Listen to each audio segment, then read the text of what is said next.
Hello and welcome back to Dyad in the Force. We hopefully always have an awesome show. I always think it's an awesome show. But today we got some some news about Book of Boba Fett, some potential rumors in it. We will be talking about the latest episode of Bad Batch and hanging out with you awesome people. It's gonna be really exciting. Right here on Dyad in the Force. Unseen for generations, a Dyad in the Force. You guys are cutting out a little bit.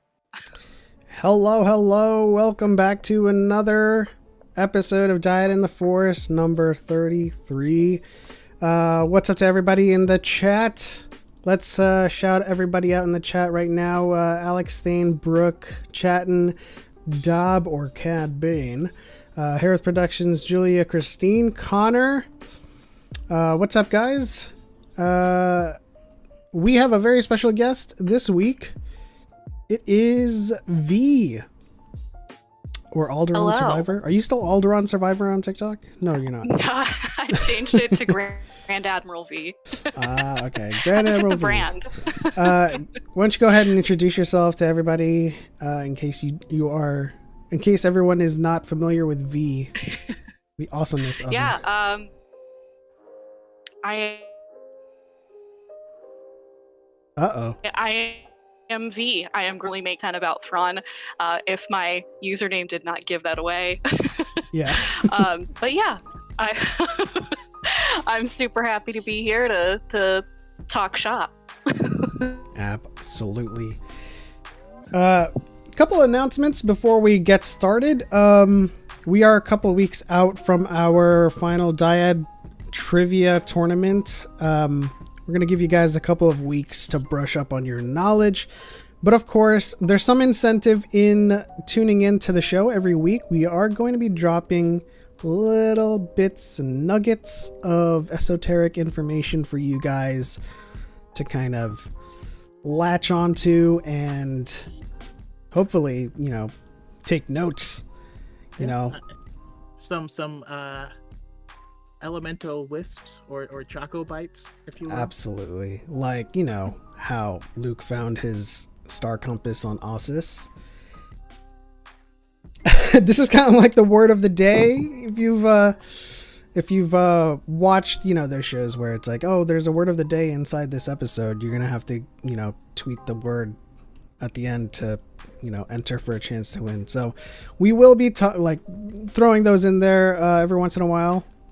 Another announcement. Hello to Justin M, who has just joined, and Brooke.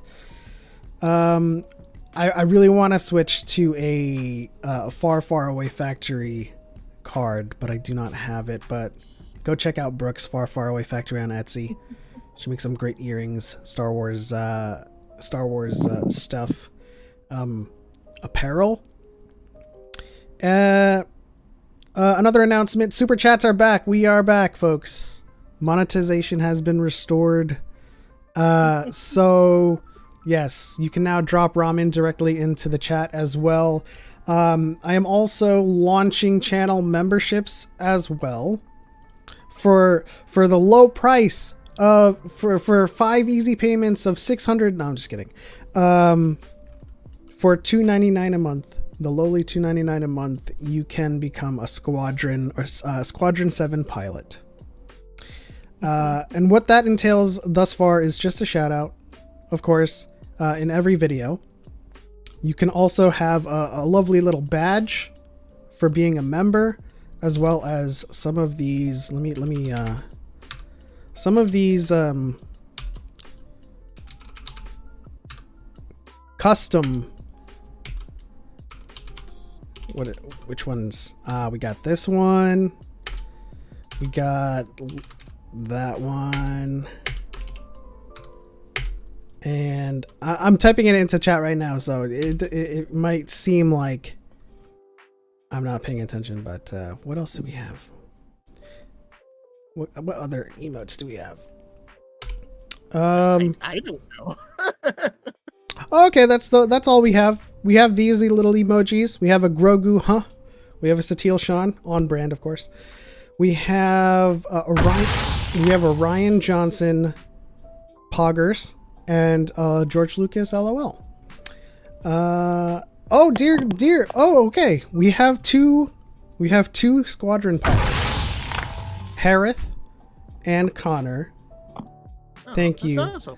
for joining Squadron 7 and becoming pilots. Look at those amazing bonus badges that you get for being a member. And now you can use those custom emotes, which is awesome. Thank you very much for joining, guys. Let's see here. Our first topic, sorry for, going on a tangent with announcements. There's a lot to announce. Our first topic, of course, there's rumors circulating, and I did the source drop, I did the source loop, and it did originate from a YouTube channel. So we are approaching this we're treading softly, so to speak. We're not Softly. tread softly. Who taught you how to rouse the bar? Tread softly. Yeah, it's a rush hour gag that we have going on this channel, V. I'm sorry. I love it. Approaching this rumor, we're basically not going to shift the sands or shift the salt on Crate. This is all up in the air, not confirmed. But what is confirmed is that Book of Boba Fett has wrapped production, according to Tamura and Ming-Na Wen. So that's confirmed. But a lot of reports are coming out from this YouTuber who has inside sources. And we all know how reliable inside sources are, but we're going to run with it because we love to discuss, and V loves Thrawn. And the report is... the report is that Thrawn is going to make his introduction in Book of Boba Fett. And what that means is Thrawn has been cast for months. And That's crazy. just a quick little addendum here. This confirms that when they say they're going to cast Barriss Offee, no.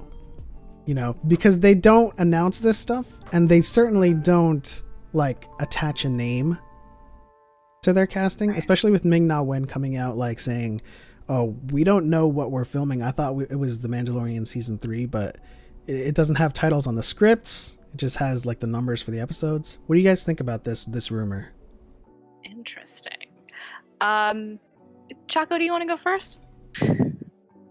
Well, I mean, yeah. I mean, if you want to give a little time, real quick, just for housekeeping, I do like to say exactly what Element was saying, is that these are unconfirmed rumors, but some of these we still like to cover because they're fascinating, interesting news, and not ones that we avoid the ones that bring negativity and toxicity back into our community.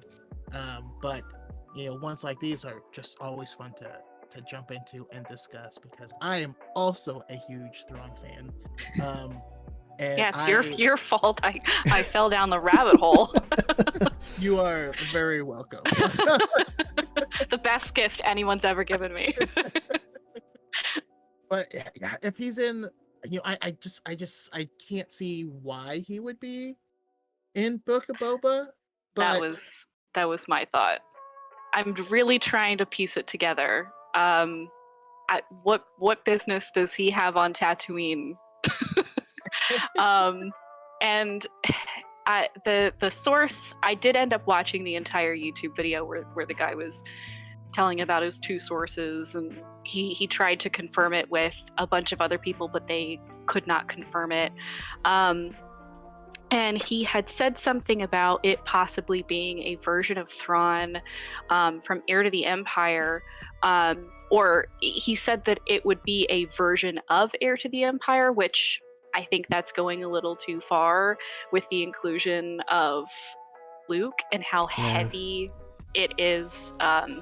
With Heir to the Empire and Luke, you would need a lot of Luke Yes. in order for it to be. And I just don't think, the budget is there No. for like constant CGI, you know, that can fall into the uncanny valley so quick.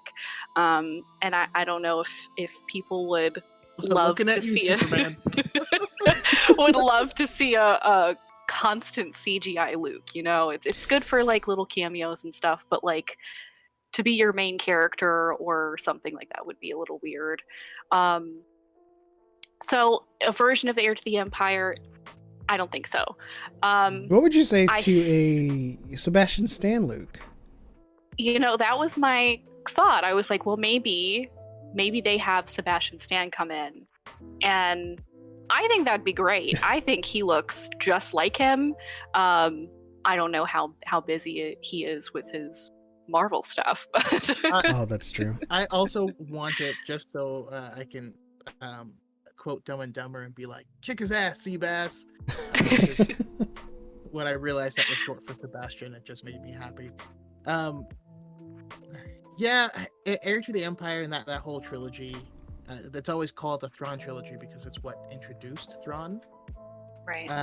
But I now call it the Heir to the Empire trilogy because I think that's more fitting, because the Thrawn trilogy, the one we have in canon, is about Thrawn. Like, Right. Heir to the Empire is not about Thrawn. He's a character in it. It's mostly about Luke and them, and you know, Luke chilling around drinking hot chocolate all the time. Oh, that was so cute. I mean, there is a significantly huge wrench in the mix here because like there's no mention of this in the sequels. Like, you know, that stuff happened with Ben, and then Luke went off to atone for that and go into exile. So, like, you would think that if there was a huge mix-up with Thrawn and Luke and Grogu and Din, there would be some kind of mention of this. Right. And it can't be anything spectacular. Yes. You know? And that's what this report is saying, first of all. Like, with the addition of all these characters, what are they building towards with this? Thrawn, Luke, Grogu, Din Djarin, and more. How does it all fit? Thrawn is a Thanos-level villain for Star Wars fans out there. And if you're going to like put that in a report, it's gotta like make sense. It's gotta track because like there is no Thanos-level mention in the sequels. Right. You know, and then we have Bloodline too, so there's no mention of it in there either. Exactly. There is mention of prior conflict in the universe. So it is, I mean, well, it's not impossible. It just feels incredibly unlikely, especially with Ahsoka going, where's Thrawn? Like like Ahsoka's hunting Thrawn down, and so tossing Luke and Ahsoka. I mean, I don't know. It's like I said, it's possible, but it would also make a lot of weird things happen, you know? Yeah. And I think this, as I always say, this should always be focusing on making the universe bigger and not necessarily smaller. But I would love a scene where someone goes to Boba and they're like, you ever make your way out as far as the Chiss Ascendancy? Yeah. Like, possibly. It's such an interesting report. I it really is have to there, spend right? some time thinking. Do what? Yeah. It's what I wrote something down. I can't remember what it was now. Like if for instance we had Luke come back or we had Sebastian Stan, where does Leia fit into all that? You know what I like? It's not just Luke, it's Leia, the whole thing. And then what's the motive behind it? Because you had the whole thing with Sabaoth and blah, blah, blah, blah, blah, blah, blah. So I think that with the introduction of Morgan Elsbeth, I think that lessens what I want to happen. I send this man home. Send him back to the Ascendancy. Please, God. But I don't think that he can. I feel like we might get that conversation in the next Thrawn Ascendancy book. But I don't think that he can come back to the Ascendancy. So he's kind of just stuck doing what he does best. You know, I don't see him as the type to lay low. he's got to be involved with something somehow. And then with him training Morgan Elsbeth, that kind of it gives me a thought of perhaps I had this wild theory that Elsbeth was working with Pelion because she was involved in the Empire in some capacity. I can't remember what the line was, but Ahsoka said something along the lines of she was fueling the fire of the same people that killed all her people, or something like that. So perhaps, she saved him or something. She knew of him, because I feel like if you were involved in the Empire, or if you were involved in the Empire prior, that you would know who Thrawn is. Yes, of course. Yeah. I mean, it's the sentiment I'm hearing in the chat, or seeing in the chat. We have Star Wars Laura Chris in the building in the All Might voice. I am here. United States of Smash. Let's see here. A lot of people are saying that these people are just kind of like, what does Julia Christine say? Oh, I had it in the bank. I had it in chamber. I honestly think these sites just throw stuff out there and hope they're right every once in a while. And that's like broken clock, yeah. But there's always a slight possibility of some type of post-credit scene, just like we got one to set up the Book of Boba Fett to begin with, that had nothing to do with the Mandalorian. Just to quote Connor, Boba. You're right. You are right. I forgot that they even did that. And so they did something to set up the next live-action project. So what if at the end of Book of Boba, and that's why we're hearing it now that it's wrapped, that we are going to get some type of Thrawn cameo that's not necessarily related to Book of Boba, but it's the kickoff for the Ahsoka show. Yeah, this is what is this? The Disney Plus CU? Where basically every show is going to have like an after credits scene leading into the next show that's coming up. I would do that for sure. But what's the next show after Book? The Book of Boba Fett goes into Kenobi, doesn't it? Or when does Mando 3 happen? So Mando 3 hasn't filmed yet. Yeah. And so we don't have these release dates nailed out, but Obi-Wan is currently filming. But it'll depend. I think that if you were doing something wild like that, you would want to do a show that's less connected, because otherwise the crossover should happen in the show. I mean, I don't know if Book of Boba Fett is going to happen on Tatooine, but it'd be weird if the post-credit like teaser is just like down the street. Yeah. Can we get away from Tatooine, please? In that video, the guy was like, well, maybe it's called the Book of Boba Fett, but it's basically going to be about Luke and Grogu through the eyes of Boba Fett. And I'm like, I don't know. Well, since you put it that way, that's kind of like that didn't seem reaching quite for right. the moon. Yeah. Brooke says, I could never forget that post-credit scene happened. I needed to be resuscitated. Brooke, the stan of Boba Fett, it's getting out of hand. No, I'm just kidding. I too I too have an out of hand simpage for Satele Shan, so it's all good. I'm just busting your chops. Let's see here. Hopefully they bring back Mace Windu. Stop it, Dob. Okay, it's not gonna happen. He got defenestrated and he was unconscious, and he didn't do a Jedi landing or a superhero landing for that matter. R.I.P. Yeah, he did a type of landing. I call it He the fell puddle. eventually. What do you call it? The puddle. Nice. Yeah. What do you mean Tatooine needs to be in every show, every movie? Yeah, I'm pretty sure you're trolling, but I'm gonna treat it as though you're serious. No, we don't. We don't need No.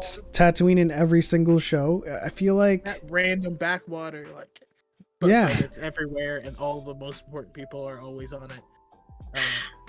basically, like, listen, like my biggest wants for Book of Boba Fett is like Nar Shaddaa or Ord Mantell or just like any of those planets that deal heavily with the criminal underworld. I mean, we got in the War of the Bounty Hunters. Spoiler alert for if you're looking forward to the comics. It's the return of Kira. So we have the return of Crimson Dawn between Empire and Return of the Jedi. So, I mean, we don't know what happens to her after Return of the Jedi, but I'd imagine that given the return of Kira, the return of Cad Bane, which we will discuss when we get into the Bad Batch episode, that Book of Boba Fett is looking to be like a show where, you know, all bounty hunters converge. And we get to know what they're all about, because the report also includes Cobb Vanth. I mean, he's not a bounty hunter, but, you know, people love him. So I think Book of Boba Fett can give us that criminal underworld element. You know, didn't they have like a proof of concept where they had like the underworld? It was like an underworld type of show. Well, Star Wars 1313, the video game, which they ended up scrapping because of the adult elements and themes of it, and that was around the Disney purchase. I have a friend that was working at that game studio while they were developing it. He wasn't on that project, but like he'd make people tell him stuff. So yeah, we can always visit that. That would be cool. But I just have this mental picture of, you know, Timothy Olyphant, Cobb Vanth, like approaching Boba while he's on the throne, and he's like, "Y'all got any more of that armor?" I could just see it. That's funny. What's up, St. Pat? What did you say?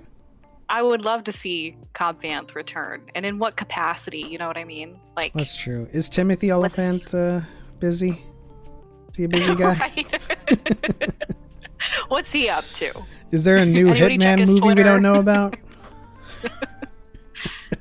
Oh man, if they could just film Santa Clarita Diet season 2 or season 3 or whatever it was that they stopped filming. Oh, He was in jeez. that one. Alex Thane Like a says, Star Wars John Wick type thing with Cobb Vanth, where he has to like make it through all the bounty hunters or something. Oh Yeah. god, like everyone's trying to kill him. Alex Thane asks, opinions on Rex series but set between Bad Batch and Rebels. What do you guys think? I feel like that's probably the least interesting point in his life. Yeah, if we're being completely honest. You know? It's I'm not opposed to it, but it just yeah. I don't know what he'd be doing. You're just out on this rig, like eating these big animals. Like, I don't know. Just fishing for Jupa, right? Yeah. I mean, we don't know if anything happens to him that's kind of like, you know, something to write home about. I mean, going into Rebels, they were like, hey, we haven't seen each other in forever. So like, as soon as Ahsoka and Rex kind of split up, or Ahsoka's, you know, she has some events in that book that happened, but I don't think a show about, maybe this is a chance for us to explore a different genre in TV where it's like Office style and Rex is just in hiding and and it's like a mockumentary about how he's in hiding. And I would watch that. he's got this office setting with Wolf and Gregor, you know, and sometimes Cut comes by with his family. I don't know. I'm trying to write the show right now. Oh, jeez.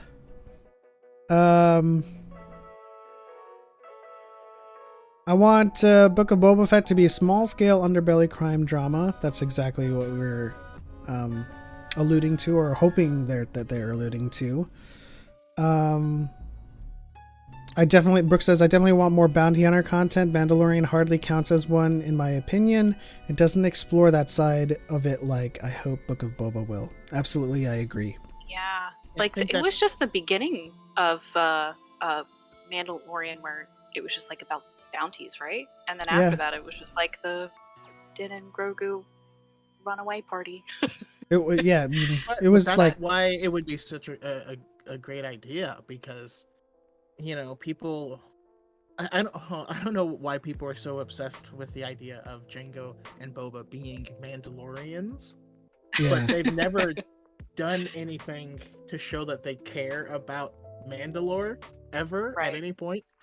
But they're incredible bounty hunters, and that's a whole different world. So you can have one show that's exploring Mandalore and its culture and what all that means. You have another show that's just showing bounty hunters. Now, I'm curious about a prediction though for you guys. That end credit scene, we see him, take down Fat Bib.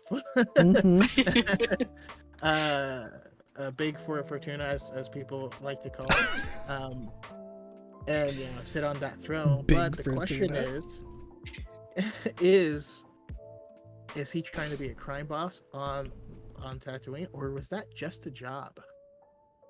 I think he was holding down the fort. Kind of like what is it called? Thenador, the steward of Gondor. He's just sitting there eating juicy tomatoes. Yeah, I think he's, I don't know, probably about like reclamation or something, just kind of taking the throne, and who knows what he's gonna do. I don't necessarily see him as like a inherently bad person or anything. So, what could he be doing as a crime boss? That always bugs me on games like Battlefront 2. Like, they are the bad guy side, but they're just bounty hunters. You just hire them and they do the thing you hire them to, Yeah, like they're just doing their job. But I mean, that just leaves a lot of possibilities. One thing I do like though is, since they started the Bounty Hunters comic, and we have War of the Bounty Hunters right now, I'm curious if they're doing the Marvel thing, right? Because when a few years ago Marvel started releasing, more comics where they basically took every character and then made two versions of that character, and right now they're pulling from those comics for all the live action stuff, so that there's some past precedent for them already. And like, for instance, Iron Man, they had Ironheart, which we are getting, and then they also did Doctor Doom was infamous Iron Man, and there's a bunch of other, there was Old Man, Steve, as well as that's when Falcon became Captain America. Like, they took all the characters, split up, made two versions, and ran with that. And so I don't know, I wonder if they're doing something similar, where by reading that comic you'll see these other bounty hunters that we're likely to get brought into live action, and that by doing it this way they already have some history on these characters that they can draw from. Absolutely. It's X-Core Gamer Skill says it's because of the fabled Mandalorian battle prowess. I mean, I think it speaks more to their skills if they weren't, Mandalorians, and they were just as great bounty hunters. But let's grant them Mandalorian status for a second here. They are the worst Mandalorians ever in the history of Mandalorians. They're worse than Bo-Katan. With her terrorist cell, Death Watch history. They're worse because they don't care about Mandalore. They've never, I mean, yeah, Jango fought in the Civil Wars, but I don't think he was fighting for, I think he was just involved. I don't know if he was fighting for the new Mandalorians or Death Watch or whoever was the opposition, but like their history as as Mandalorians fighting for Mandalore is just horrible. And then in The Mandalorian, Boba's like, I don't care about Mandalore. It's like, okay, you're not a Mandalorian. So, it's just, I don't know. I never said I was. I'm just a simple man. I don't know. Not to dog on those people, but I do see a lot of people who just like, no, he has to be because of, this, and it's like you like the comic Open Seasons, which was a great comic. I enjoyed it too. It's just have no canon evidence. Sorry. Absolutely. Give me more canon Django content. Well, I'll try. I think he wants to do less of the dirty work and enjoy more of the benefits. Who's that in reference to? Sid. I don't know. Alexandre asks, Is he?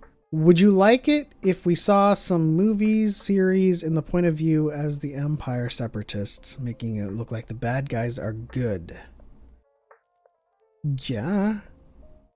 I mean, I think it would be eternally interesting to see things like from the Empire propaganda standpoint. Like how do they paint themselves in the eyes of the galaxy, in the eyes of the nameless, to reference back to what we just discussed. I'm just saying, we could benefit from a Thrawn show.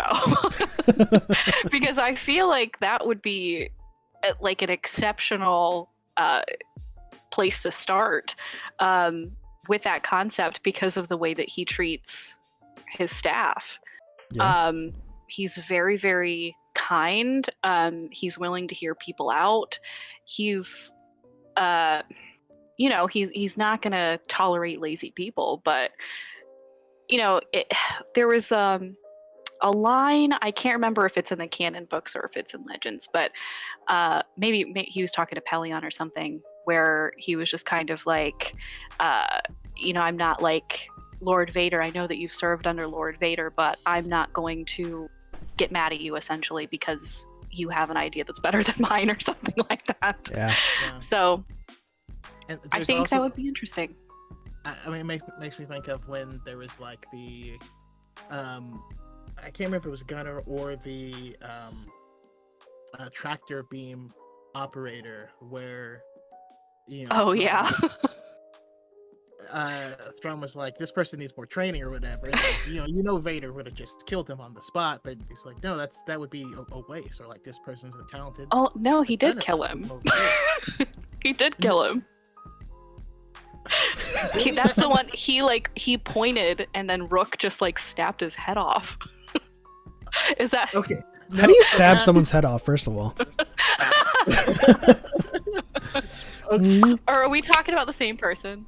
No. We're talking about it's a different one, because what happened is the person that ended up getting punished was the foreman that led the people, but it wasn't the person themselves, because they were doing what they did as they were trained. I thought it was the guy that did it, and then he was like, see, this is why you should train your people better next time, or something like that. I'll have to go back and look. But We'll have to check. But that was that's really the only I don't know. That's always the first thing that comes to mind when it comes to like Thrawn's brutalness. Yeah. It's rare, but Legends. it's always, it has a purpose. Oh, so Right. the example I'm thinking of was a canon example. What Okay. happened in the second or third Thrawn book. We do have the from a certain point of view story as well. If you remember that one about the probe operator.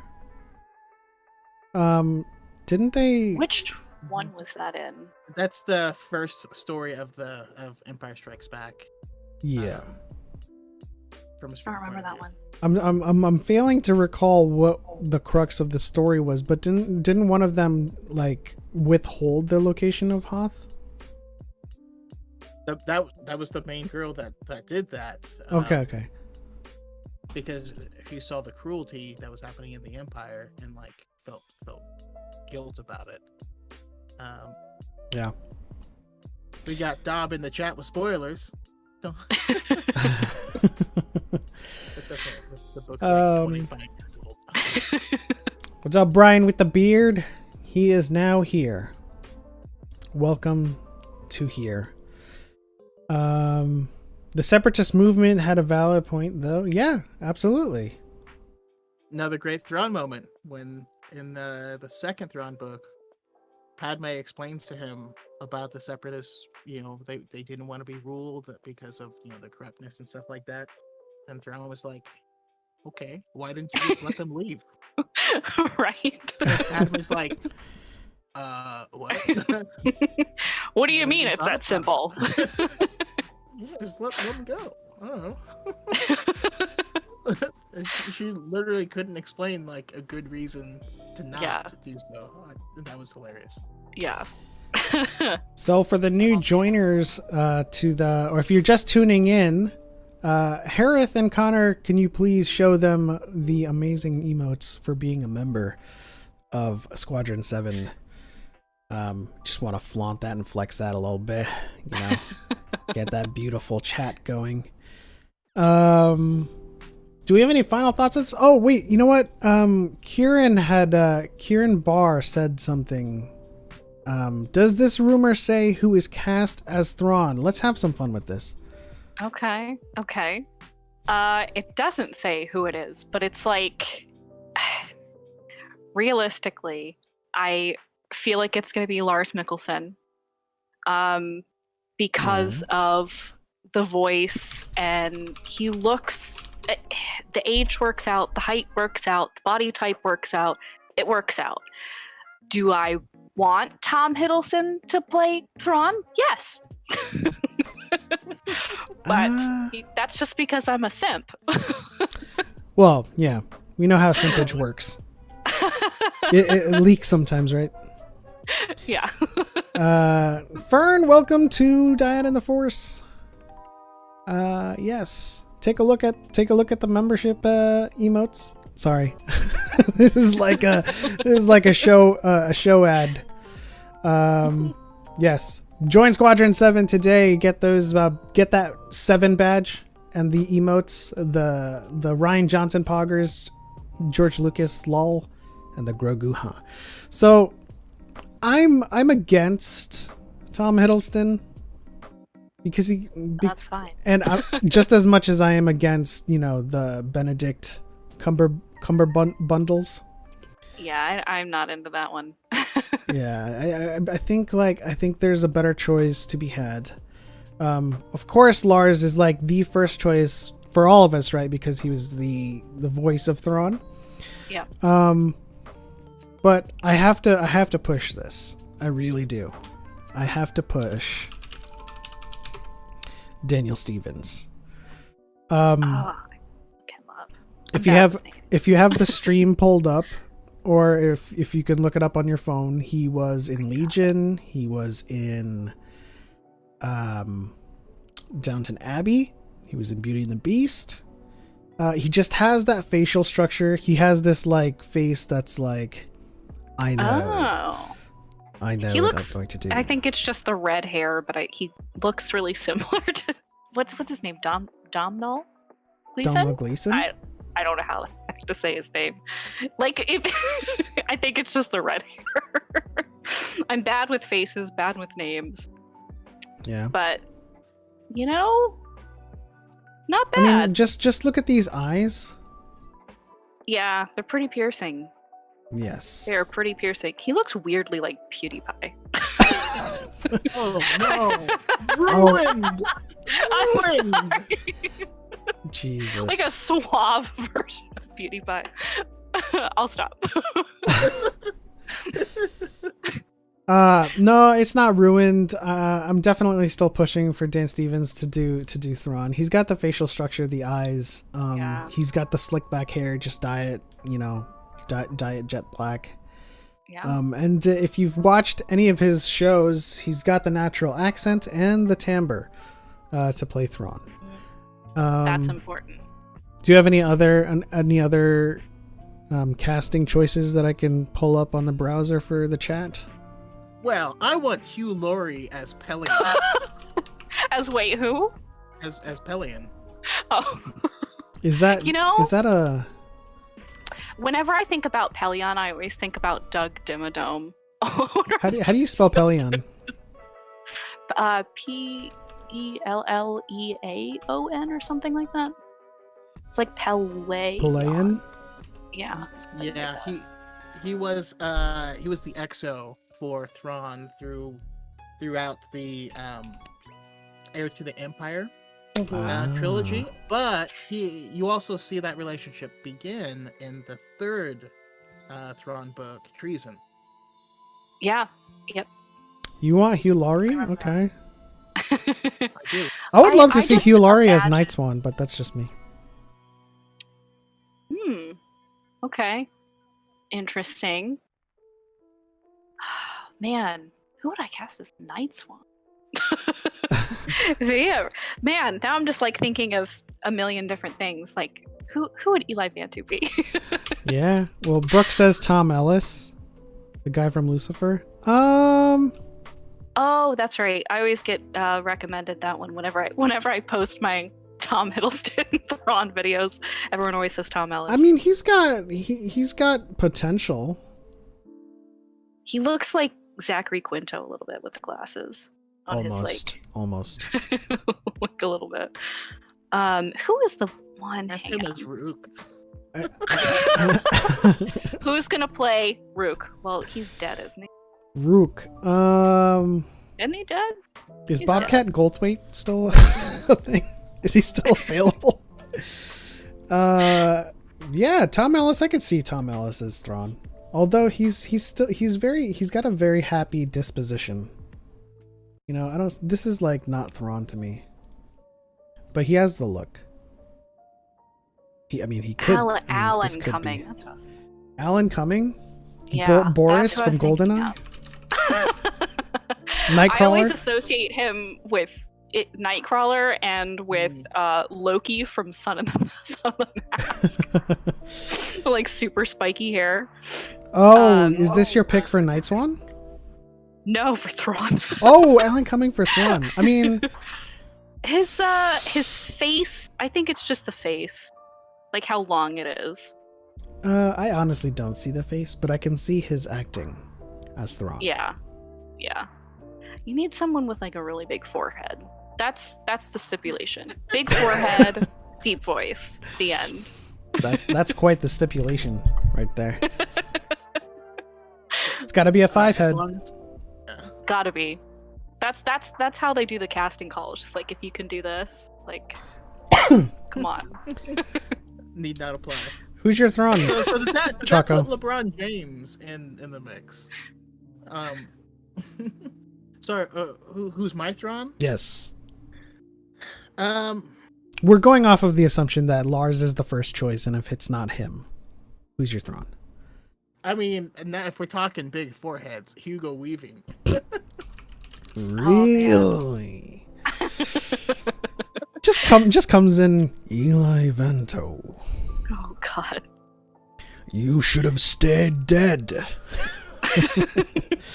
That is a Hobbit reference. I'm sorry, Choco. We need to watch the Hobbit series. You need to continue your Lord of the Rings. You haven't seen The Hobbit? No, I he didn't hasn't. watch any of the Lord of the Rings until this Ooh. year. It's been a while since I've seen them. I used to watch them on like repeat in middle school, but I never finished the movie. I would watch the first half of the movie, fall asleep, watch the second movie, watch half of it, fall asleep. It's like I never knew what was going on, but like I know of it. But I was really into The Hobbit though. Hugo Weaving is a bit old, Yeah. but given his prosthetics, You just said big forehead, and that's the first time. I mean, but given his prosthetics with Red Skull, I could see him playing Thrawn.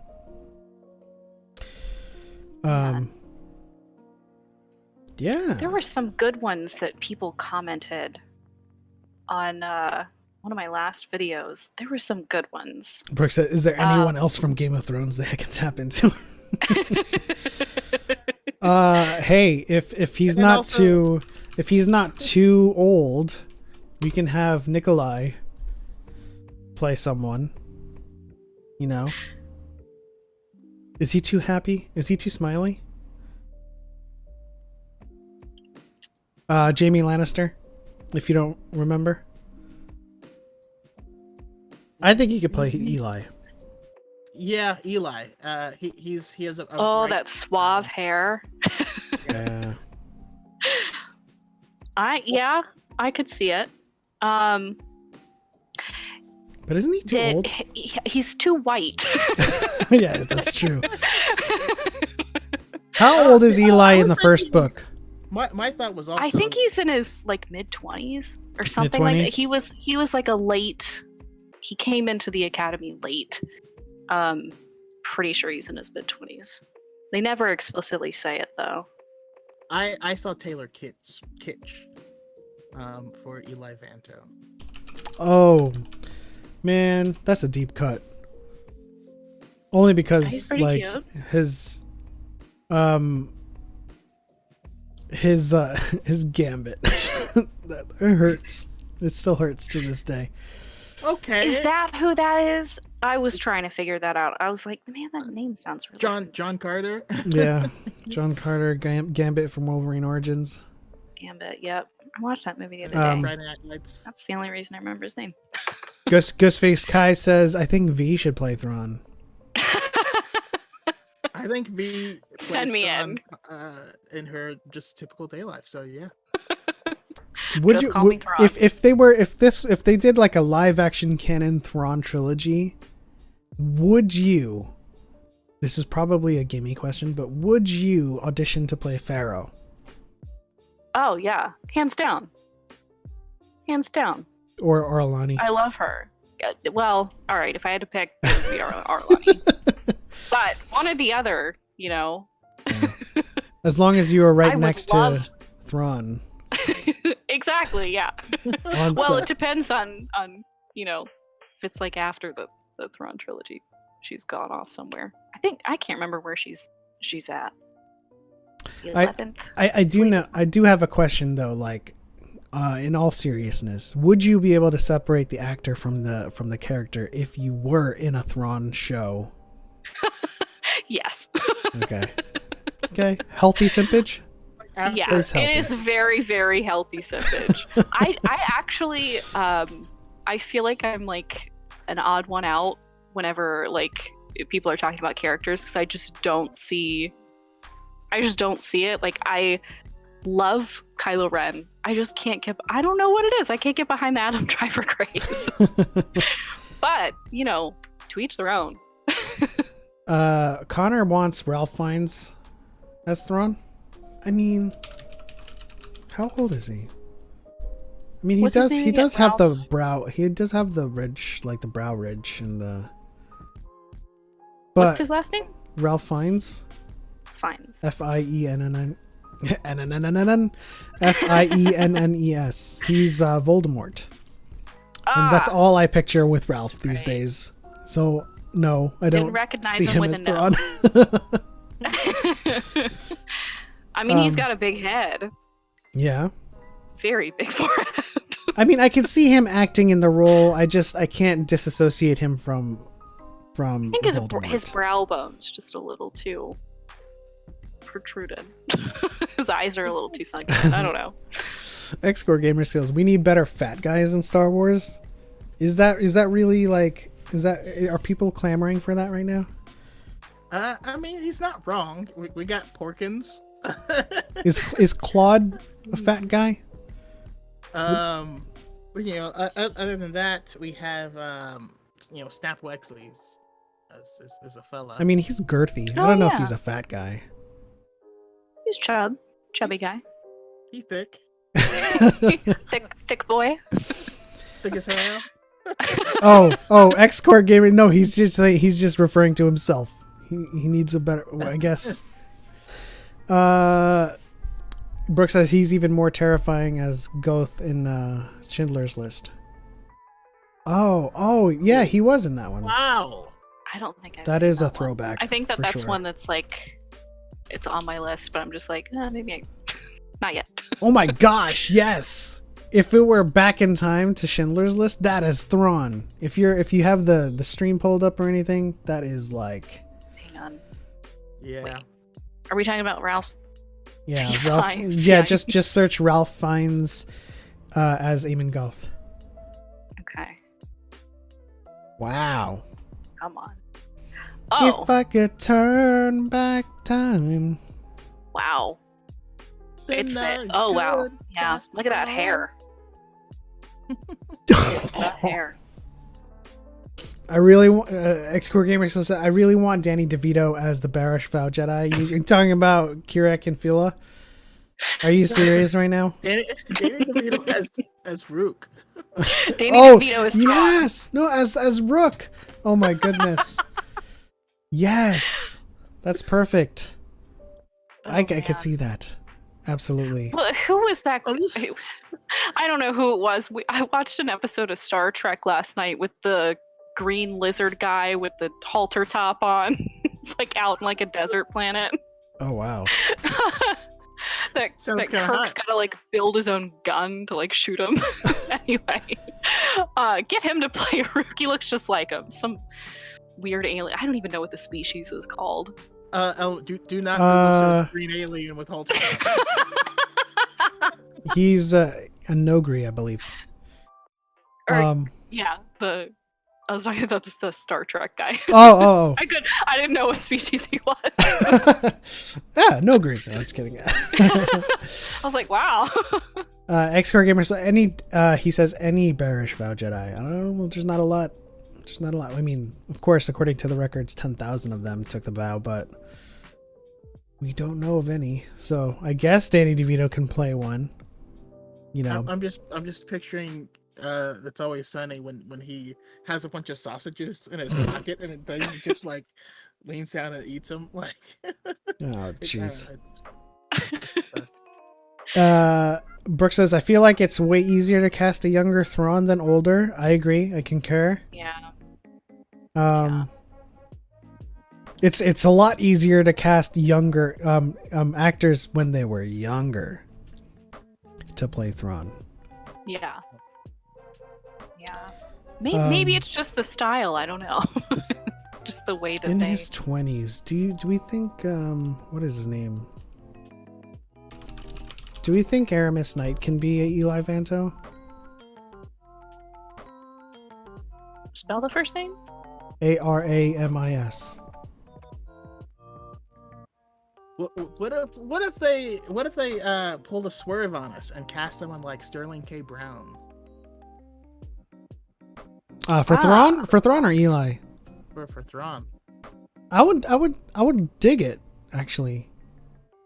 If I'm Aramis remembering who Knight, Sterling K. Brown is, he is he was T'Challa's brother or T'Chaka's brother, right? Yeah, he was Got it. Killmonger's dad. Also you see him a lot in This Is Us. Oh, that's true. Yeah. No, I'd be down for that actually. I'm Yeah, just that trying to sounds- remember his acting scenes. The The- one that That's just always hard. They're really good. yeah.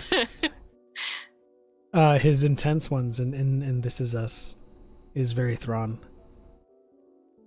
I would dig it. I'd dig it a lot.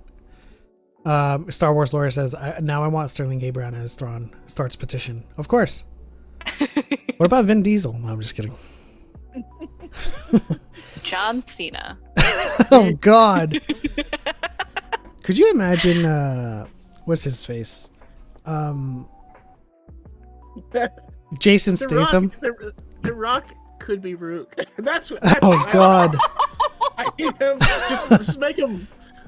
Shoot him far out so he looks small. And, he's still just a rock smiling and lifting his eyebrow, and you're like, what's wrong with this little thing? And it's like, sorry, boss. I'm picturing him talking like that. Yeah.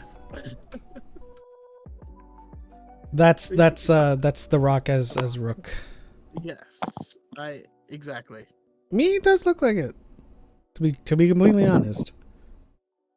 But he has to come with the Tooth Fairy outfit. It's a package deal. Are you an angel?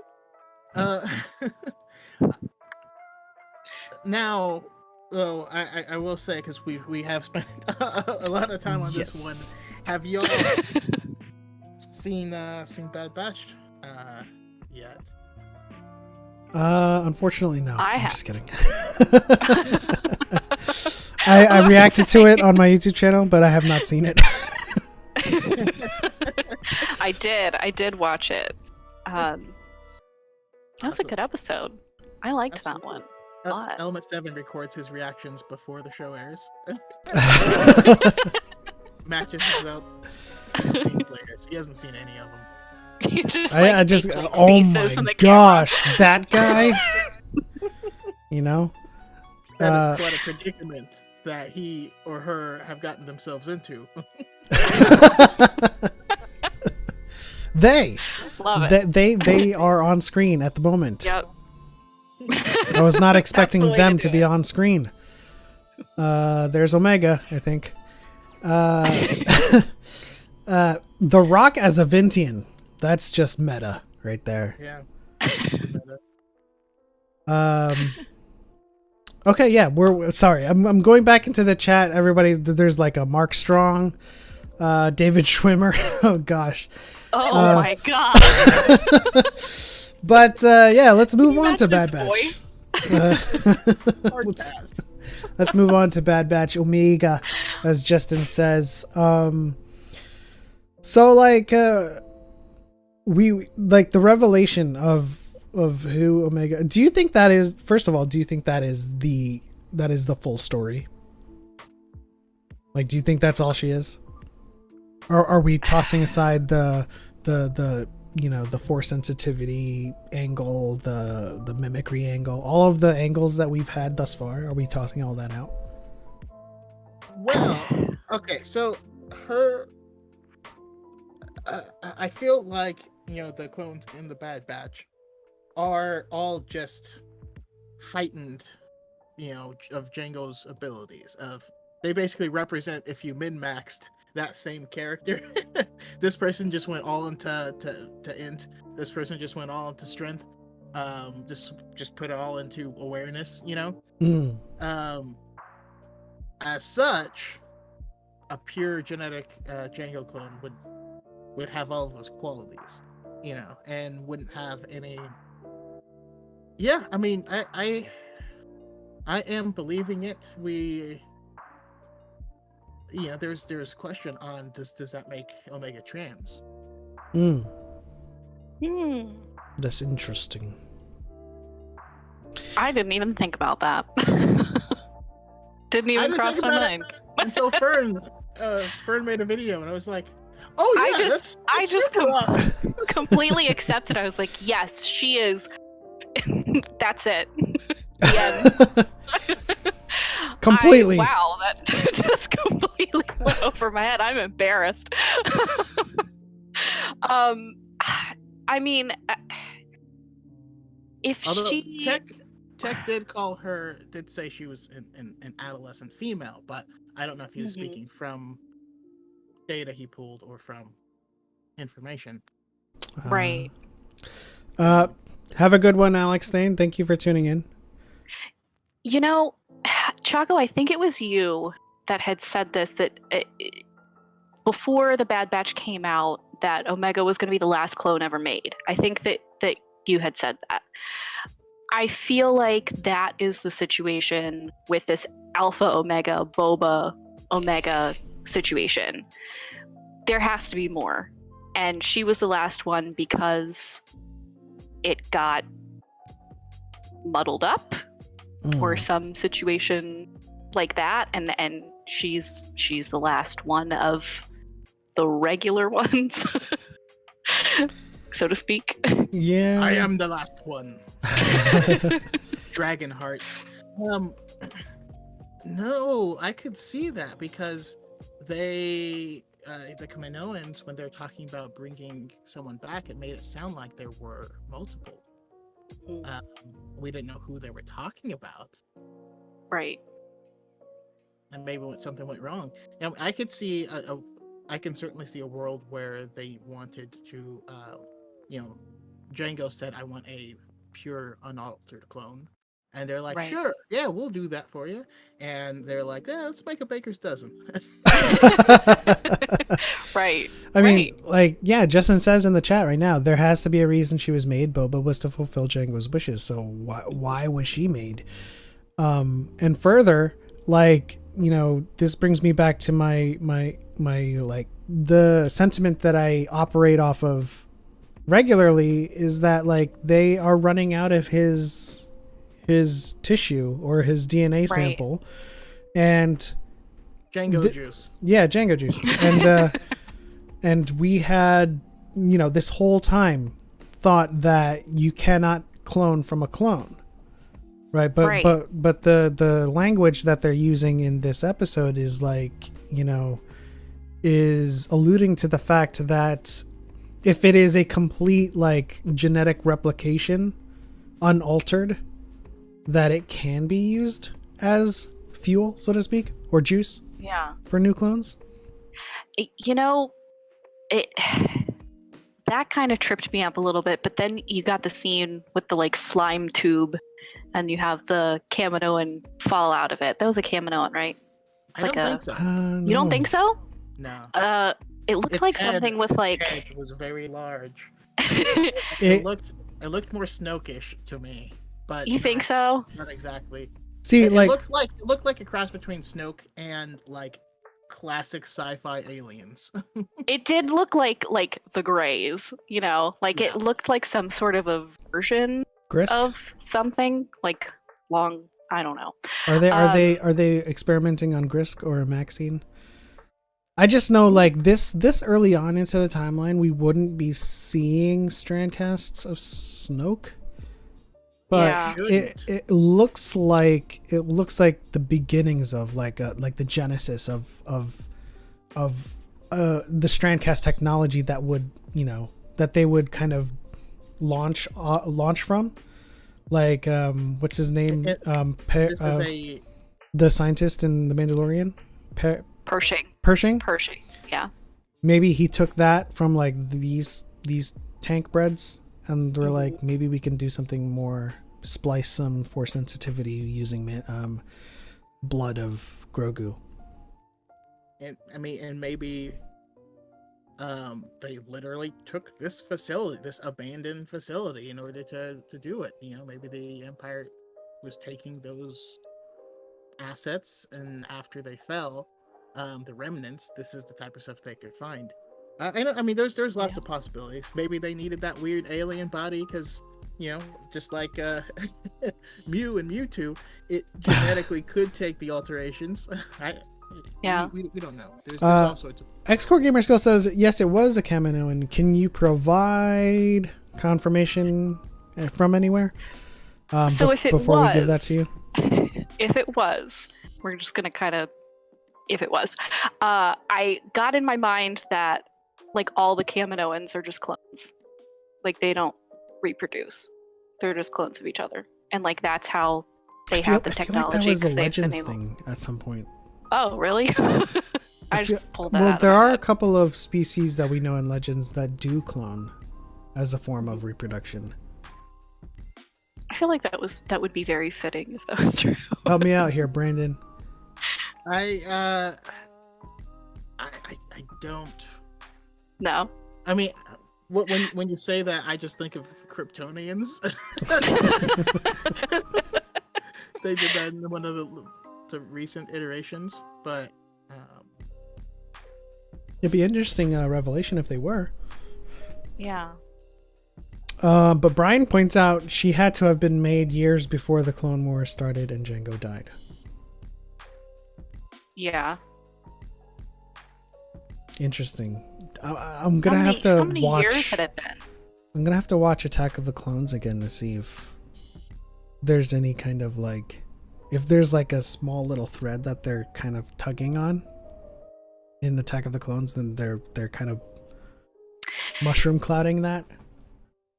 Yeah, like what would be the purpose of them keeping Jango on site all the time? Because he lived there, because he had to give his DNA. He was training them, wasn't he? Or what was he training them? I had always just assumed that he was there because he had to give his DNA and that was it. But if they had pulled DNA from something else and they could just make more clones from that, then just let him go. Yeah. Or maybe he was still there because of Boba and they were watching Boba's development or something. That's true. That's true. Justin says, I just don't see any precedence for it not to be a Kaminoan in the tube. It looks close enough, and we don't know if them cloning anything else. Oh, if they're cloning anything else. Well, aren't Kaminoan necks really long? Did it have such a long neck? It does in our dyad. It does look very long. That's a very interesting picture.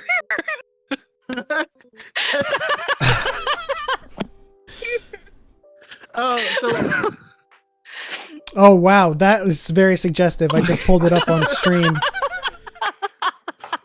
It's a screenshot. Okay, but I'm saying, look up a Kaminoan, and I don't think that's what it looks like. The eyes look weird, but the neck is long. It's not long enough. Yeah, it's not long enough to be a Kaminoan. But it is very tall. I do apologize to the audience. Neck?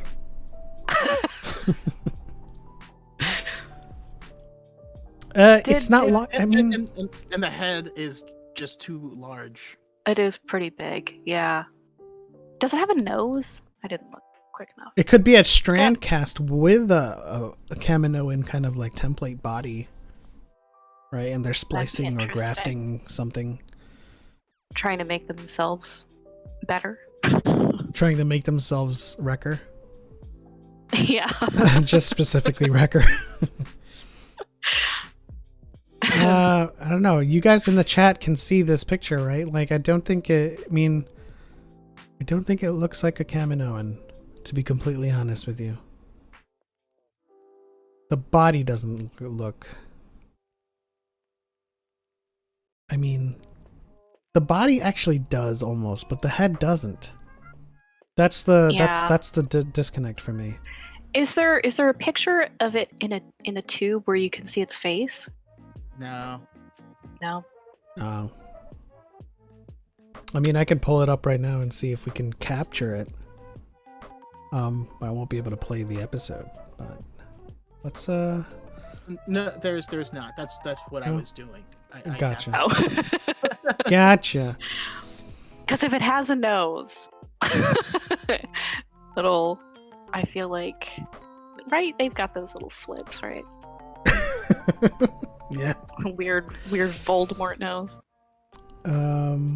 Yeah, Justin says is a proto Kaminoan. I don't know what that actually means. Maybe it is a Kaminoan, but a failed clone with mutations.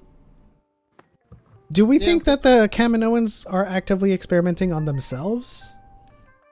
I mean, they do have the cloning technology. If they didn't. Yeah. It would be interesting to know if we knew anything about their culture. It'd be great. Yeah. I really like the white aesthetic. that's the only thing I really know. Hey, it's the only way you'll ever know that something is dirty from like just at a glance. You walk into the room and you're like, that's dirty. You can see it. I will say that this thing, like Kaminoans, has 3 fingers. Unless there are more fingers back there. Why do I see 4? Because I'm looking at like the knuckle structure.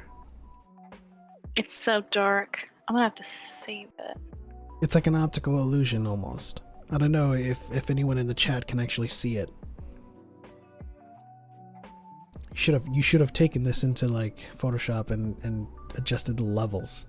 We're live. You amateur! You're an amateur. You failed. Oh no! I just it's just color. Heresies 4 as well. There we go. What's Okay, up, Trice FX? Just woke up from a fat nap. Hello there. Come here, little friend. Is that like a cat nap for large people? I know. A fat nap. It sounds like a food. I'm not gonna lie. Sounds delicious. Like a savory snack. I'll have a fat nap. How fat? Fat as hell. I adjusted the color and sent it in the chat. Did you now? Yeah. Let's see. It's like the best I could do. See? That doesn't look like a Kaminoan now. Like the blots? The skin The blots are deformations? weird. What if it's goo? It could just be the goo, yeah. That's It could be true. the goo. But I'll have to look more at the facial structure. That seemed like the profile at least. But it does. I don't know. Its hands covering up like. Now I have to look Front up a part of the Kaminoan just for reference. Now, one thing we did get to learn about was the Kaminoans' actual plans with Omega, which did not seem like nice plans. Yeah. That's true. Like, You know, so are they gonna keep what? the ear does match, but I'm starting to see a Kaminoan. I'm starting to see a Kaminoan in there. Slowly giving in to the Kaminoan theory. Yeah, because with the heightened, like you can see, the eye look like a Yeah. Kaminoan facial structure. I think it is that. I think we've Maybe solved it's it. the short neck variant. Sure. The short I mean, neck. I mean, Maybe it's just a young Kaminoan. Maybe it's not fully formed yet. We don't know what a small one looks like, right?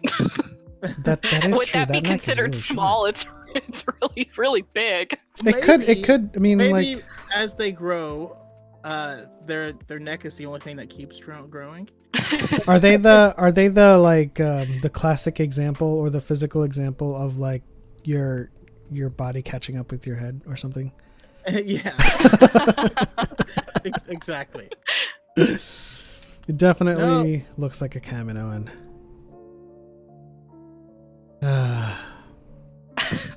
What's up, Klein Sonier? No Kahoot this week. You guys have a couple of weeks of a break to kind of study on all Star Wars knowledge leading up to the final Dyad trivia tournament. You know, stuff that is you can get the visual dictionaries. That'll help. The Star Wars book by Horton, Hidalgo, and Zare will help. But yeah, no Kahoot this week. Oh, did you miss all of the Klein? Did you miss all of the qualifiers? If so, I don't know. I'll talk to Choco about possibly calling an audible and maybe having another qualifier for something else, but we'll see. There's already a lot of contestants, but yeah, back on topic. Is that looking like a Kaminoan to you guys now? I mean, I think so. I think he's pretty cute. Or Did you just say you think he's? I swear that was gonna. Were you going to say? I think he's pretty cute. Like pretty cute. I think he's pretty That's cute. what I heard. I assumed their pronouns. I was like, no. Oh. I didn't want to assume it was a. Okay, but I'm gonna have to go back to the tape. I'm gonna find it. You know, like Just so you know. pretty cute. Cheeks. Could you guys explain the planet they was on in the latest episode? I don't think we have an answer or confirmation as to what planet that was. I thought it was Bestman at first because it looked like, you know, That's like what I Cloud thought City. of. Yeah. But and then Omega says, you know, the technology reminds her of Tapoka City. but I don't think anybody ever says what planet that is. Have we ever seen, like, because in the episode Cad Bane gets like shoved off the thing and you can kind of see the ground. Do we know what the ground of Bespin looks like? Oh, it's a gas giant. It's just So Cloud you wouldn't City be able to see- and then gas. You wouldn't be able to see green. You wouldn't So be able to see wouldn't ground. like, Yeah. okay, so I feel like it couldn't be Bespin then, because I Well, feel like I saw like They, grass. they did say the system they were in, right? They did. No, they say the planet later on. Oh, they do. They do? when they finally track it and head over there, because they were waiting for the good signal. I think it's actually stated in the episode, but I'll have to go back and check. But I do think though that this is, that's Camino is the Kaminoans' home, right? But I can imagine them trying to move off world to other facilities and creating the technology to have floating platforms because they aren't used to the ground. And I can very much see Cloud City being the remnant of that technology. It even shares the all white aesthetic and all that good stuff Yeah. too. So I'm curious if that's more of what they were hinting at. But in this It's gonna be, episode, like we also farther up because it's got to like support the weight of their heads. Little like. that was a funny image. It's like a limp Kaminoan. I wonder if they fight each other like giraffes do. Just like The Kaminoan warriors Man, are just That's attacking. reminding me of next Friday, but it's a far dirtier joke. It's like going one way, the other going. It's the Ball Johnson dance. The Lido system is that the actual system? the Jared Leto system. Wondering why my chair is locked. Never mind, it's not locked anymore. Boravio is the name of the planet. The Lido system. Boravio. I don't think there's anything. That doesn't ring a bell to me. Does it ring a bell to you? Clicking through Wikipedia. If it's ever been mentioned before. Doesn't look like it's ever been mentioned before. No. So I love how Harith Productions says, his headcanon for Snoke is Luke's hand, Zillo Beast, Grogu, and Kaminoan. And you throw all that in a big old pot. Stir it up. Yeah, that's how Strandcasts are made. Listen, Star Wars is not immune from the cauldron effect. They have cauldrons in Star Wars now. What is it? Double toil and trouble. Yeah. Double bubble? Trouble? Something? I don't know. Is that a Hocus Somewhere. Pocus thing? It sounds like an In-N-Out secret menu order. I'd like a double toil and trouble. With chopped chilies, mustard fried. Yeah. Wrecker style. We are running out of time in this episode, but I do want to get just some final thoughts on the episode with Cad Bane and Fennec Shan. Is it the last we've seen of Fennec Shan? She did do her little "you know where to find me" swan song, as if the next time you see her is gonna be somewhere else. I don't think so. You think she's gonna return? I feel like she's gonna return. I feel like oh man, I'm so bad with names. What is her voice? Who plays Ming Fennec Na Shan? Wen? Yes. She's probably expensive. So, they blew a little bit of the budget on her in the first couple of episodes if I'm looking at it from a business standpoint. Maybe they won't bring her back, but I feel like that if Cad Bane's out of the picture, I don't know. Is he though? That's the thing. I feel like Fennec Shan's gonna have to come back. I do have a poll to ask chat, but keep on going. I feel like she kind of gave Omega like a little bit of something to work off of, like, you know, I'm here for your own good kind of a thing. So I feel like that needs to be brought to Omega a little bit more, like a clearer picture, maybe. And I feel like Fennec's the only one that could do that, other than, what's her name? Nalise? Is that her name? Yeah. That would be the only other person. Yeah. Continue. Sorry, I didn't know you were gonna. No, that was it. That's all I had. Do you guys think that Cad Bane was nerfed? Oh gosh. I think that was an awesome fight scene. That it just looked so good. But yeah, she had him. Yeah, I mean, she, you know, there's no way that Cad Bane is just gonna like mollywop her, right? She's got training. Yeah. And he clearly knows her, so that means she's known in the bounty hunter world. And so it's unsurprising to me that she would get a couple of things over him, you know. And he's prepared for it. Especially considering, yeah, that's Cad Bane's thing, is not yeah, he does have martial prowess, and he's a quick draw, but he's an amazing strategist. That's where his abilities come from. That's why he's able to trap people and take people down, because he plans ahead. If she was given the location of the meeting, who's going to be there, what time they're going to get there, like she was given all of the those advantages, yeah, it's definitely not surprising in the slightest. But Yeah. I just wanted to bring it up because it's irritating to me that people will say, you know, because I see people saying, oh, well, you know, he was able to fight on par with Obi-Wan Kenobi and Quinlan Vos at the same time, and now she beats him. And then you're like, did you have a problem with Quinlan Vos and Obi-Wan Kenobi being nerfed so that this regular non-force sensitive person could fight toe-to-toe with him? Do you not see how like two like bounty hunters who aren't force sensitive should be closer in skill level than that?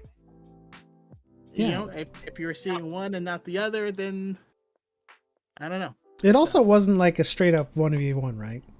No. Like there's other variables. Like he's Well, trying to not do his mission. Yeah, but he's trying to basically take Omega, and so like that's kind of like he does like put her down a couple times, but he can't finish it out. He has to go and get Omega, and then she comes from behind and whops him, you know. So it's not like a straight up duel. Like he knocks you unconscious, like straight out. Yeah, if you were to ask me Cad Bane versus Fennec, I'd say Cad Bane in a quick draw duel, like no question, no contest. In a sniper rifle, a sniper battle, probably Fennec. But you know, it's hard to kind of like play. This is why I hate versus and power scaling, because like it's hard to kind of like attach a binary like a benchmark to someone. Like if Cad Bane has gone toe to toe with Obi-Wan, then everyone that is weaker than Obi-Wan loses to Cad Bane. Like there's no situation or circumstance or variable that could see Cad Bane losing to anyone below Obi-Wan. And of course that's assuming that anyone is below Obi-Wan just fundamentally. You know, everyone's different. Yep. Do we think that Cad Bane is going to press the issue? Do you think that Lama Su is like, what's the conflict there that arises between Lama Su and Nalise? Well, I mean, straight up, he didn't get paid for the mission. He knows that's been screwed up. So,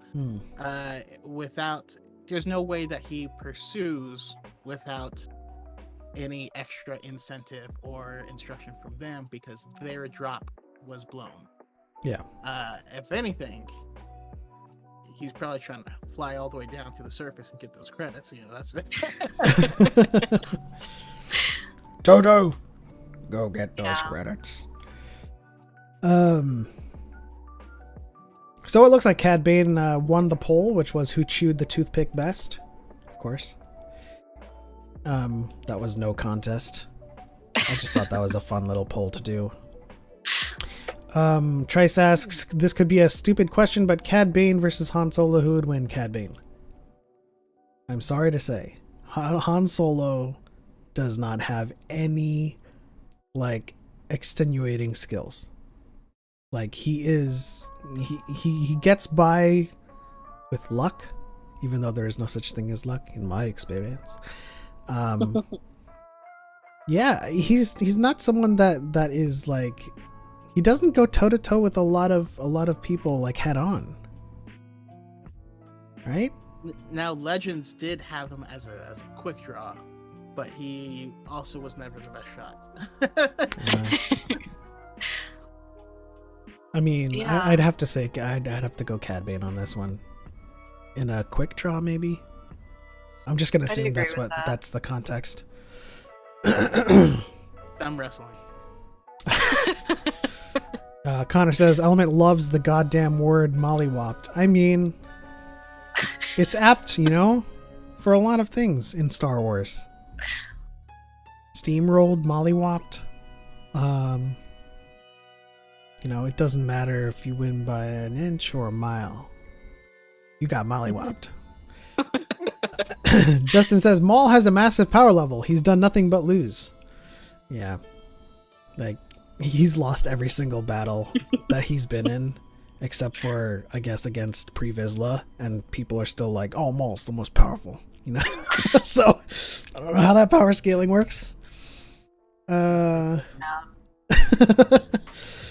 What else can we talk about in terms of the Bad Batch, this latest episode? Not much, right? I mean, okay, so the final thing before we wrap up, actually, unless you have something to say, V. Well, I was just like, what about Crosshair? That's what. I was gonna bring that up. Like, the one thing that stood out to me about that ending, of course, was Hunter's promise. Oh, you're never going back to Camino, and I'm just like, no. You gotta go. You gotta go back to get Crosshair. That means you're gonna... I wasn't ready. So you're saying I was not the only person that thought about like having a "It's Always Sunny in Philadelphia" card appear right after that? We're never going back to Camino, and then like the game they went back to. Yeah. That's that. I feel like. They've got to go back for him. It would be so cruel. It would so be cruel to have him completely just not have the chip taken out, and just like if he were in a battle with him and Crosshair or Hunter and everybody else, if you were back in that situation and they were put in a situation where they had to annihilate him, that would be so cool. Yeah. I feel like that would suck because he can't help it. He's got this chip in his head. There's nothing he can do about it. He's poor guy. There's two possibilities here. One is that he breaks his promise and they go to Camino. And then there's the other where Crosshair is again pursuing them. And as he catches up to them, that's when they save him. But I also like what the chat is saying. That, I mean, I've had this thought that the chat is saying, what if Crosshair saves Omega, like sacrifices himself? I think Crosshair is the death in the series. Oh. A lot of people say Echo. Choco says Echo, I think, because no, I don't. he doesn't say leave Echo. alone. Okay. People keep saying that the last domino has to fall, and I'm like, you're a terrible person. Just let them all live, Filoni, please. The Bronwyn 1997 says you are very beautiful, and Choco says thank you. Yes, V is very beautiful. I think that's what Bronwyn was referring to. Hey, you didn't specify. We are all beautiful. We are all the beautiful. For light and beautiful. I'm sorry. All I can think about is that Keanu Reeves, you're breathtaking. Oh, So do you think Crosshair is going to sacrifice himself? Do you think, okay, so like since Choco and I have been talking about this for weeks now, and this is your first time on Dyad. Yeah. What is going to happen with Bad Batch? Like who's the sacrifice if there is one? And do they survive if they do? If there's a situation where they can't. I feel like after you said Crosshair, I feel like the only way I will accept Crosshair's death is if he does it for Omega, because they set it up very beautifully where she was just kind of like, it's not your fault. She was, she touched his shoulder and she was kind of mimicking with him. She kind of like assumed his position within Clone Force 99. And I feel like it would be a very encapsulating moment for him to do that for her. Yeah. And I think that would be very fitting, and I would be okay with that. If like Hunter offs him, I don't know. I don't know about that. I think Crosshair does die because actually, so here's who I think we end up losing. I think Wrecker has to stay behind and go Viking berserker mode in order to give everyone else a chance to escape. Oh, that hurts my heart. And because I can see it. Did you just one up an Echo situation? It's not. I'm not saying I want it. I'm just saying. Okay. Thematically, as they've been developing that relationship, because before this, Wrecker doesn't like or care about other clones or you know what I mean, like besides the Bad Batch, but I could see him I can see it, and him just being a big physical threat, body blocking the door. Like, Hold door. A big guy, but a bigger heart. Yeah, it's like a Winston ult. Winston ult. Oh man, that's rough. Yeah. Klein Sonia, he says, but Crosshair is kind of useless to the Empire at this point, bro. He's burnt marshmallow. He was still chasing them. He was flying a ship. Yeah. Still burnt. I mean, and if Maul can be cut in half and fall down a well, all bets are off. Yes. Yeah. I was kind of interested. Was it last week's episode or the week before, whatever, when his face was burned? I was thinking we were going to get sort of like a mask situation. Oh dear. I felt like that would be interesting. Not everybody needs a mask. But if Jim Carrey joined the cast, I feel like that was I feel like that's where everybody's mind went when SOTOR and the Old Republic were being made. They're like, so our only two Sith are, well, what we know of as what used to be a monkey and an old lady, and a guy in a mask. So should all Sith be in masks? Sure. Everybody had a mask. Malgus, Samar, Revan. Now in Malgus, even Barriss had a mask. The worst mask I've ever seen. God, I hated that mask. But at least in Malgus's case, he explained that wearing the mask, that's true, increased the fear in his opponents, and he fed off of that fear. Yeah, but, it was functional too, because Satil Shan whopped him. No, I'm thinking a different one. Who's the guy with the Vader comics? I can never remember his name. Vader? No. He was is that? Something to do with the castle. I think his name started with Momin. T. Oh, Momin.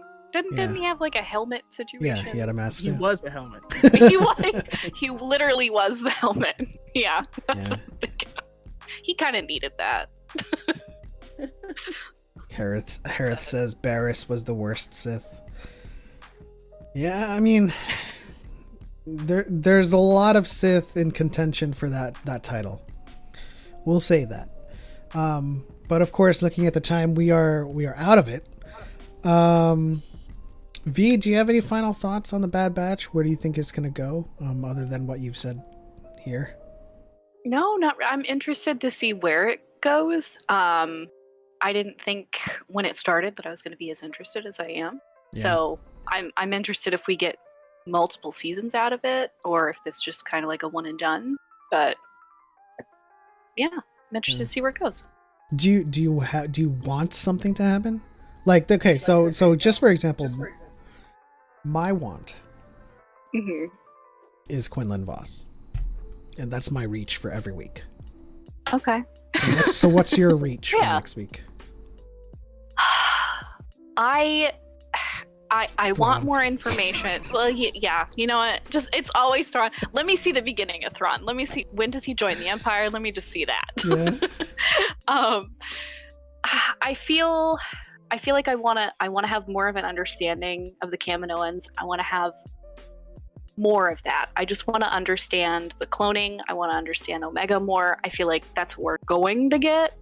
But that is my ultimate hope, because I think that stuff is really interesting, and how that could possibly fit into the sequel.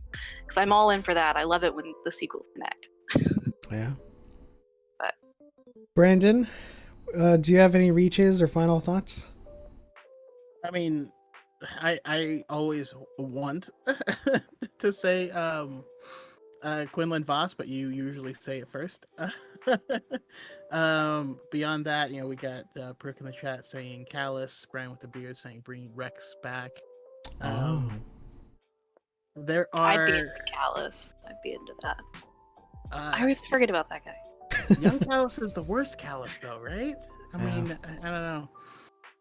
I do think that there could be some interesting, recruits, people that we see later, as higher up officials in the Empire, that we could potentially see that might be interesting cameos, but wouldn't make it too special. I don't know. Yeah. I dig it. Definitely not Ahsoka. Please keep her away from Bad Batch. Keep her on Tabasco.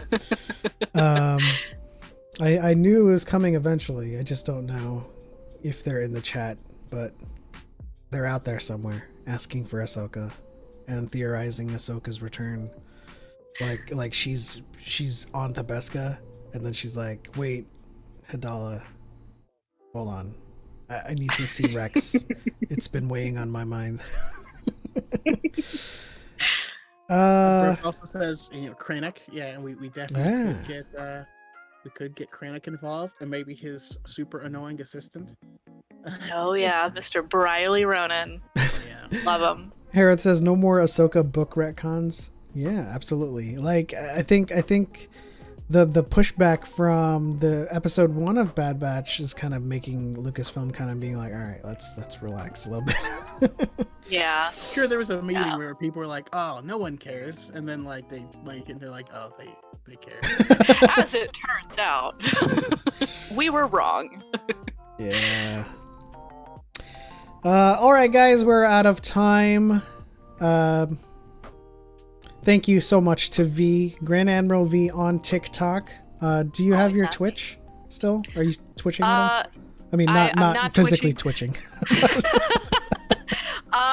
I haven't. I think I'm gonna make a new one with my new handle. I don't even know if I can change my handle on my old one. If I can, I'm gonna do that. I mean, if I know anything about handles, you can change them. Okay. Or are we talking about internet handles? 30 days. As long as it's 30 days, you can change it. Okay. Well, then after I get off here, I'm gonna go ahead and change it. It'll be Grand Admiral V. All right. And hopefully I'll start streaming again. That'd be fun. Absolutely. Do some Fallen Order or something. Grand Admiral V on TikTok, and hopefully in the future, Grand Admiral V on Twitch.tv. Go follow her. I hope she's going to make more content. I've been on a break. I'll be. Yeah. Her Thrawn is excellent. Yes. Yes. Thank you. Sometimes the comments make me uncomfy, but a little bit. Shouts out to our Squadron 7 pilots, Harith Productions and Connor, or Jedi Master or Jedi Council podcast. Thank you once again for joining the Squadron 7 members. I don't know. We'll have another name for it, but yeah, thank you for joining. Shout out to Klein Sonier, X-Core Gamer Skills, Justin, Brooke, the Bronwyn. Let's see. Brian with the bread, Trice FX, Justin. Did I say Justin? I did say Justin. Ward Lafferty. And everybody else, if I missed you, I apologize. May the force be with you, and all that good stuff. But thank you for tuning in to this. X-Core Gamer Skills. I've got to go message Mr. DePaul. Oh, give him our love. He's usually here, but yeah, if you are messaging him, small announcement, which a lot of you guys will probably be there for, but I will say that on the High Ground podcast, this Wednesday is my anniversary episode, episode 53, meaning in a full year and coming back around. And so we're bringing back some of the people that helped make it great to begin with, like Element 7, of course. Shaylee was on the second or third episode. Element was on the third episode. yes, Shaylee was on the second, the fourth episode. oh, I have J. Kevin Parker, who was on the first episode. Sadly, a dude named Kev couldn't make it, but yeah, I'm gonna try and make it a highlight reel of amazing content creator guests, so that'll be fun. yes, congratulations. X-Core Gamer Skills says congratulations to Choco for a year of high ground. Man, that's a long time to hold high ground, but you know, it is what it is. I was born with the high ground. But that is the end. On to the next one. For Light and for Life. We are all the Republic. And may the force be with you.